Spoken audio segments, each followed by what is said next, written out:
Ah d'accord, ok.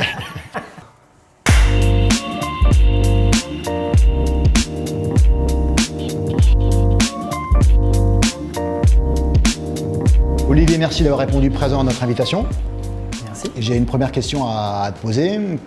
Quelle est ta problématique avant de venir à l'agence? On avait besoin d'un nouvel élan, surtout à l'export. On commençait seulement l'export et on a dit il faut repartir avec une nouvelle gamme, des nouvelles choses et une nouvelle ambiance de bouteille.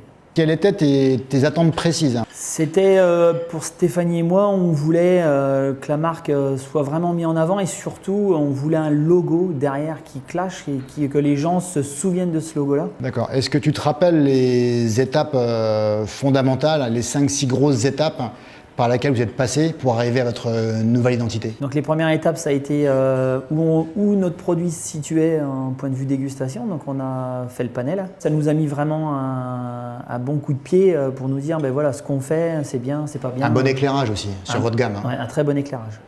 Le positionnement surtout des bouteilles dans notre gamme. C'est-à-dire? Mettons le premier cru, chez nous, il était plus cher que le grand cru. Et en fait, c'était une hérésie. Et de ce fait-là, maintenant, on est quand même beaucoup plus cher sur le grand cru que sur le premier cru. Quelle est ta part d'export? Notre part d'export était à peu près 10% si ma mémoire est bonne. Aujourd'hui, nous on a fait quand même beaucoup de travail aussi, même sans vous, mais on doit être aujourd'hui à peu près à une 52% d'export.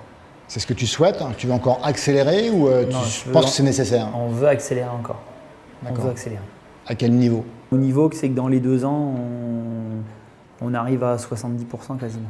Et après ces 3 années de travail avec l'agence, as-tu vraiment trouvé une évolution sur la valorisation de ta bouteille, sur le prix? Alors sur le prix, oui, forcément, on a énormément augmenté. Surtout les qualités assez hautes, type chez nous l'éminence ou même la cuvée blanche. Là, on a tapé vraiment très très fort.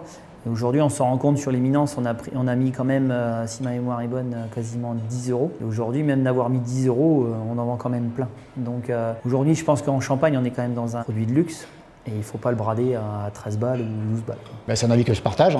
Après, effectivement, il y a un process pour y arriver. Ça ne se passe pas du jour au lendemain, tu l'as bien expliqué. Pour conclure, aurais-tu un mot qui symboliserait ton passage à l'agence? Un mot, il n'y en a pas. Il y a des mots parce que vous êtes tous une équipe, donc il y a beaucoup de gens extraordinaires dans l'agence, d'autres un peu moins. Forcément, on peut pas apprécier tout le monde, mais c'est une agence aujourd'hui qu'on recommande.